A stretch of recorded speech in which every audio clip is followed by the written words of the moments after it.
my god. Hi guys. I know I have 4 subscribers right now, but that doesn't matter. I think wow, I'm very happy, but I'm very nervous at the same time. I'm happy because I never thought that I'd get a chance to do this again, and yet here I am sitting here doing it, trying it, and God is good all the time. So the reason why I had stopped was because a lot of shift was happening in my life, a lot of turmoil was happening, and that's just simply because of growth that has been happening in my life. And so because of that, I never thought I'd actually get a chance to sit down and do this again, because whatever that had caused the shift and the turmoil and the up and downs, the moving, the everything, had nothing and was so far away from this, and I never thought they'd align, and I had already given up on it. I said, okay, let me focus on one thing, and maybe one day or some year I'll come back to this. But God said, wait a minute, girl, wait a minute, I'm here, you are going right back. So welcome to my channel. My name is Dineo Geo, and I've always been so scared to introduce myself like that. So if you go back to my videos, you would realize that there's a video that I actually did introduce myself, but I did it in a more like indirect way, because I've always been so afraid of coming here and saying my name and being honest with like everything. Not that I was lying or I lied in previous videos, but I always felt like, okay, let me do it, but not in a straightforward way. If I don't do it like that, maybe they might miss it, they might miss my name and stuff like that. But then I realized, I was like, wait a minute, what is the point of me doing all of this if I'm not gonna give it my all? What is the point of doing all of this if I'm gonna do it fearful? Why do I not trust God? Why can't I get to a point where I trust God fully with my life? And I think I've gotten to that point, and honestly speaking, is the best point of my life. Trusting God, honestly, it's like a small baby. I just wake up in the morning and I'm like, over to you, God, you will see what happens, right? So let's catch up a little bit. What did I say in previous videos, right? So in previous videos, there's a video that I shot and I said, leaving home without a solid plan, right? And in that video, I explained that I was attending school at the Valley University of Technology, and I was doing the analytical chemistry. And I mentioned also that I am from Lesotho. So because of that, I've been missing out on a number of opportunities, a lot of opportunities actually, because of South African ID, right? Which is not something that hurt me when it was happening, because I knew that at some point this will happen. I knew when I made that choice to study outside the country that at some point I'm gonna have to battle with so many problems, so many obstacles, because I'm here on visas, right? So that's exactly what happened. When my study visa expired, I obviously could not get a job. I was offered a job somewhere. I missed out on that. It was a good company, it was a good money, but I missed out. And then I went back to praying. I said, God, so you let me do this. In 2019, when I took that leap of faith to study outside the country, you let it happen. You let me do this. It means you had a plan for me. So what's the plan now? Because I can't go back, okay? I don't believe in giving up, and I don't believe in abandoning a journey that you've started. I am a firm believer that whatever that you start, you must complete. That's how I live my life, okay? Then I said to God, show me now, because you can't, we've come so far, me and you, just for you to abandon me at this point. So what should I do now? So I went back to research. I researched about work visas. I couldn't get a work visa because it needs a labor certificate, and a labor certificate is a certificate that stipulates that the company that's offering you a job has done a diligent search to find the citizens with that skills within the country, and they could not find it. That's why they had to hire a foreigner, right?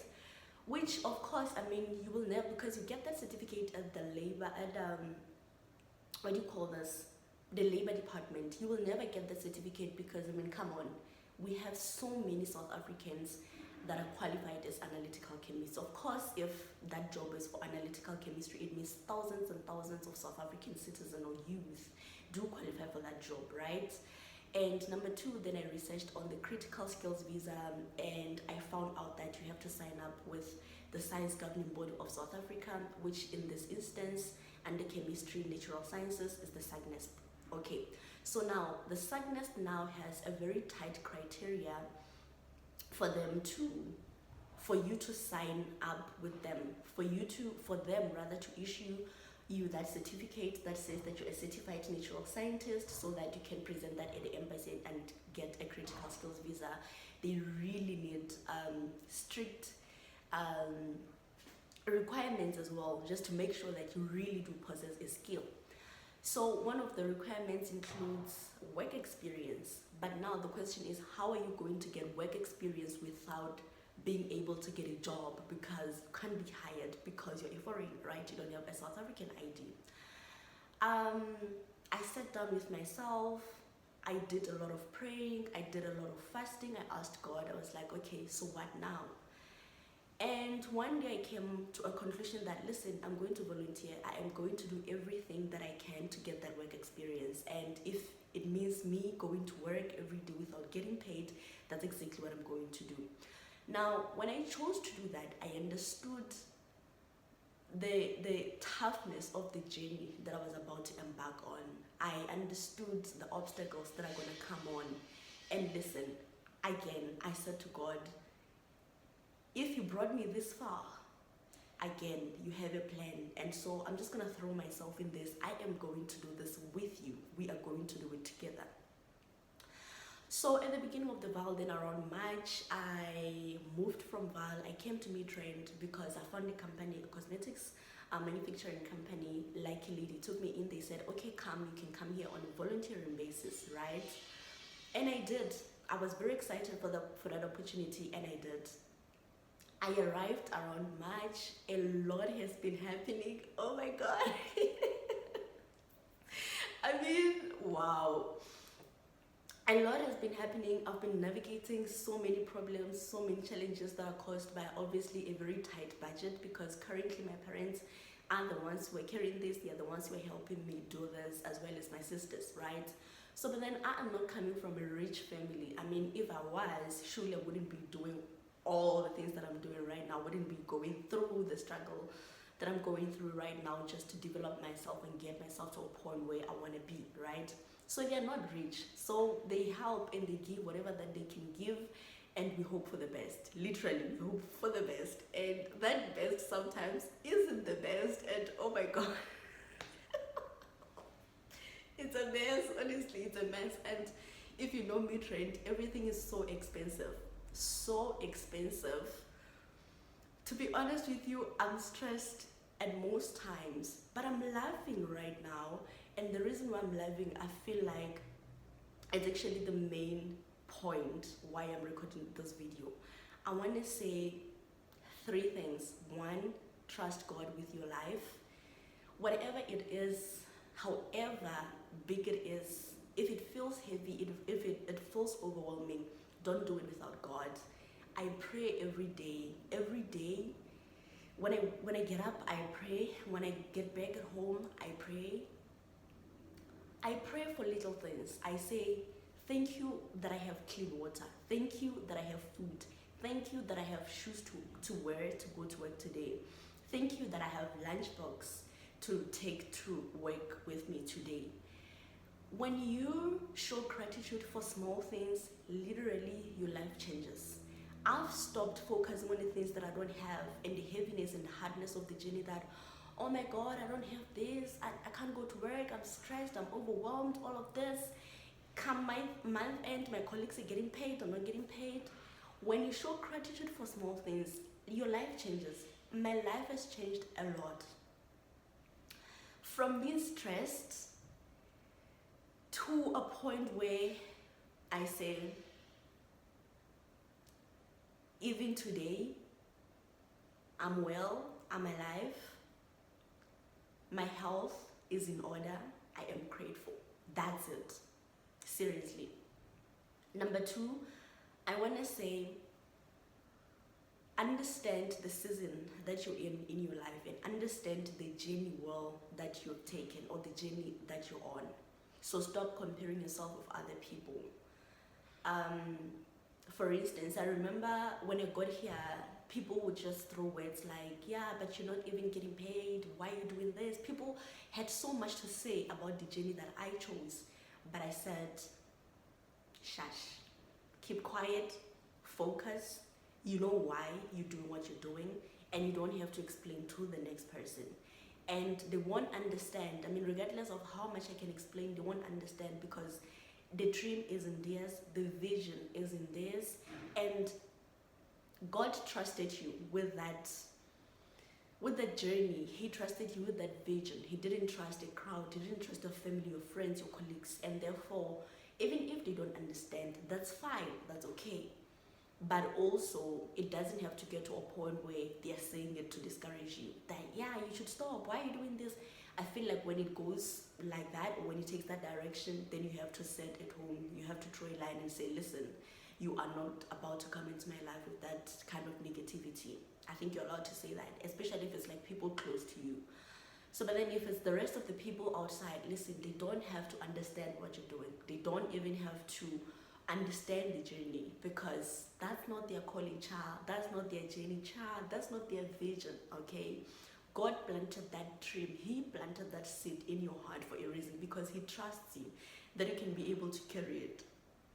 Sorry, he did not trust your co-workers, your friends, your family, like I'm saying. And so some journeys are very lonely. You have to understand that you and you alone have to walk that journey, not your family, not your parents, not your friends, right? But so where am I right now? Right now, I've already started the process of signing up of the SACNAS. I was owing the university. I settled that debt last month. It wasn't a lot of money. Honestly, it was like 2,000. I paid it, and I'm about to receive my certificate, because they want you to attach your certificate. After that, they want the transcript as well. My friend, that side, is going to help me do all of that, get the certificate for me, the transcript, scan it for me, send it over. And another thing was the work experience. So the work experience, they want, the reason why you can't even fake it, they want the appointment letter. So they want that company to show that they had given you that chance, that experience, and they need detailed job description as well, to ensure that whatever that you were doing in that company is in line with what you studied, and it helps you really gain the skill that the South African country needs. Because they always say, if you're going to come in this country, make sure that you're going to make a difference. And listen, I fully agree with that. I mean, 100%, I fully agree with that. This is why when I got to that stage in my life where now I have to navigate this journey of making sure that I'm in this country, one, legally, but also two, having the necessary skill, that I said, absolutely, I am going to do this. And I do, people normally think that South African country doesn't protect them. I feel like they do. It's just that you don't know. A lot of things, we just say them, but we don't have full information. Well, at least on my side, the information that I know, I can tell you now without any shadow of the doubt that they do protect you guys, and they do have your best interest at heart. It's just that maybe the governing laws are not that tight or strict or whatever, and people can easily bypass them. But those laws that are protecting South African citizens and the youth are there. That's why we can't be able to get a job. Child, I'm qualified, I'm from Lesotho, but I can't be able to get a job. This is why I have to go an extra mile to make sure that I produce the necessary documentation, and I am here contributing positively to the country. In closing this video, we are going to do this often, and I think this is going to be the background right now, because the only time that I can get to shoot only is when I'm at work. Right now I'm at work. I got here earlier, so I think I'm just gonna push myself a little bit, say, hey, listen, get to work an hour earlier, do what you have to do. Again, trust God with it. So this is where we're gonna be. Literally, I just landed. I'm in my office right now. This is my desk, this is my bag, and this is me, literally. So I have to wrap this up right now before my colleagues can get here and see that I misbehave at work. But I don't know, I don't think it can be much of a big deal, because really it's not the company's time right now. Let me see, what time is it? My work starts at 8, so I have like solid 10 minutes, 9 minutes right now. So I think for me, as long as I'm not showing the company logo, whatever, this is why I really chose the wall and just the desk, right? I think it's the right thing. I think it's the noble thing to do. Don't do your personal stuff on the expense of the company's time and at the expense of their, what do you call this, branding, I guess I can put it like that. Yeah. So but I'm really grateful to be back, and I think I'm committing to releasing 2 videos a week. It's gonna be Tuesday and Thursday, because again, there's also a project that I'm also doing for the company that is in line with the media content, and I won't discuss that here obviously. So I think it's just gonna put a lot of strain on me. It's gonna require a lot of energy, a lot of time. So sometimes if I don't or can't be able to deliver, please don't be too mad. I mean, listen to me talking as though I have like 1,000 subscribers, thousands and thousands, but again, that's what hope and faith do, child. Like when you're a hopeful person, when you have faith in God, oh, you believe you can wake up and move mountains. That's literally me. I woke up and said, I'm shooting that YouTube video and it feels like I have 20,000 subscribers and I only have 4, but I know we will get to that point. So let me go and work.